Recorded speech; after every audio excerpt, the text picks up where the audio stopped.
Wikipedia defines procurement as the process of finding and agreeing to terms and acquiring goods, services, or works from an external source, often via a competitive bidding process.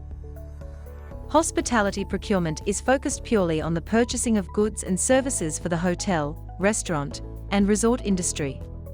Three primary aspects to hospitality procurement are sourcing, contracts and payment terms, removal and replacement.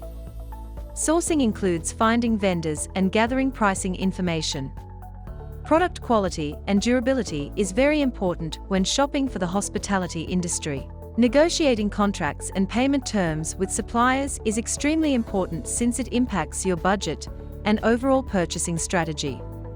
Also critical is the need to track the expected lifespan of your supplies when they need replaced, and in the case of items like furniture, the process of removing the previous supplies.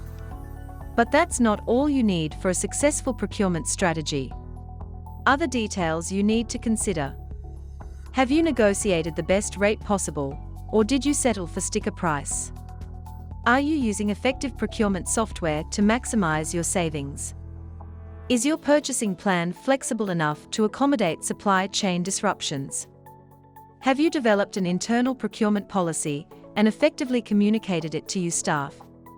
Are your procurement standards in line with your sustainability policies? Have you adjusted your procurement practices to accommodate changes in modern materials and design? As you can see, procurement can save you time and money, but it can also undermine your overall plans if not handled properly. If you need help with procurement, then look no further. Here at Inside Hospitality Solutions, we are proud to promote the services of CP&A, Core Insights Group, and Life Cycle. Each specializes in procurement and has the expertise you need to succeed. Visit www.insidehs.com to learn more.